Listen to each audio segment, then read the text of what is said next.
Impossible made possible. For the message of the cross is foolishness to those who are perishing, but to us who are being saved, it is the power of God. The message of the cross is all about forgiveness. And what could be more impossible than being forgiven and forgiving others? I was dealing with a lot of childhood wounds from the loss of my family's unit. My parents were divorced. I was carrying unforgiveness in my heart. I was wounded and I was wandering and I didn't know who I was. My heart had become so filled with pain. I was holding debts against a lot of people. I was carrying a heavy burden, an impossible burden. The one word that described my heart before I came to the knowledge of Fresh Start was I was a very angry person with an angry heart. A lot of it was because understanding the rejection of my father. I got angry at myself because I was loving somebody that didn't love me. I didn't know that it was a father wound in my heart. My dad, was a good man, and everybody loved my dad, but my dad didn't love me. I was hopeless. I was a very bitter person. I have had chronic health issues for many, many years. Suicide was a thought. I was in so much physical pain. I wasn't sure what I was going to do, and when the pain would get so bad, I didn't know that I could go on anymore. I was dealing with this situation where my business partner betrayed me. I was dealing with somebody who had a very hardened heart. And so it was very impossible to me to see how this was going to turn out. What we need for the impossible to be made possible is the power of God. This is what makes the vision of Fresh Start for All Nations so significant. Seeing men, women, and young people forgiven, forgiving, and free. So what invites this power to have the grace to face whatever God allows? First, fix your eyes on God. Don't put your hope in an outcome, but in God Himself. It reminds me of King Jehoshaphat when he said, "We don't know what to do, but our eyes are on you." Through Fresh Start and through just the generosity of the Lord, I can see that it is possible to have a legacy of hope, a legacy of healing, and a legacy of love with the Lord. And as I've been going through Fresh Start, I was nudged to look at Jesus and His lineage. And when you go down the line, you can see that not even Jesus Himself had a perfect family legacy. And so it just really encouraged my heart. Next, go vertical. Take care of your heart in relationship with Jesus. Forgive others as God has forgiven you. After all, it's all about your heart. Above all else, guard your heart, for it is the wellspring of life. Before I experienced a fresh start for my heart, I was lost. And after, I experienced the transforming, revolutionary power of forgiveness. I was no longer lost, I was found. And out of a revelation of the price that had been paid for me, the incomprehensibly smaller debt of what people owed me was no longer an issue. Once I'd been forgiven, everything changed.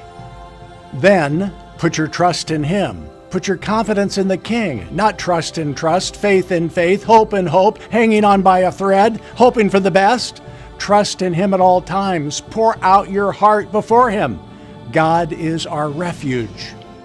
I was going to trust the Lord with all of the past pains, with all of the past failures, that I was going to trust that Jesus, you had to be enough for me. And if my dad never changed, I saw how much I was loved by Him, and it had made all the difference in the world of my life. For years, I didn't know what to do with that anger and that rejection, and it's like the Lord, He filled me with it. He gave me a heart for my father to where it's like only He could do that. Remember to praise and worship the King. Give thanks, even if you don't feel thankful. Enter into His gates with thanksgiving and into His courts with praise. Be thankful to Him and bless His name. My dad did not ever change, but I ended up taking care of my father when he was sick, and I was able to do it for the right reasons, not to gain his approval. I went from hopeless to hope-filled. And I guess when you say forgiven, forgiving, and free, I was free. I was free. I didn't ever think that would happen. Submit to his sovereignty. Realize that if God is allowing it, God has the primary purpose of conforming you to his likeness and drawing you closer in your relationship with him. Give thanks in all circumstances, for this is the will of God in Christ Jesus for you. The condition of my heart after my fresh start, I'm a much more hopeful person. I don't get up and I'm not sad every day. I'm just hopeful, and I'm just ready to see what the Lord has on my plate for that day. And I pray, I just say, okay, Lord, what do you have for me today? Rather than focusing on the sickness and the pain, I focus on, well, this is what does feel great, and what would you like me to do? I went from being a bitter person to a person that is now, my heart is joyful. Finally, let God handle it. Go in the opposite spirit no matter what you feel. Bless and pray for those who've wronged you.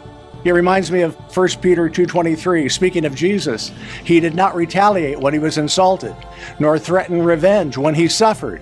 He left his case in the hands of God, who always judges fairly.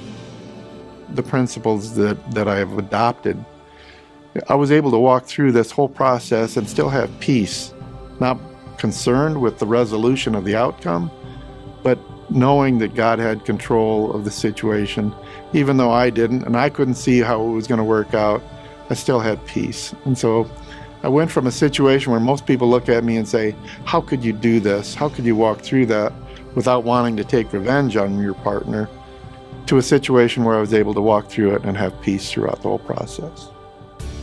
Imagine a life where we are free, no matter what the circumstances. In fact, the circumstances could become worse, and the other person may never change. He might even become more challenging. But we are free because our freedom isn't dependent upon circumstances or anyone else changing. It is dependent upon Jesus and our relationship with him. We realize that if he's not enough, nothing or no one will ever be enough. What we need for the impossible to be made possible is the power of God. Remember, it's never too late for a fresh start.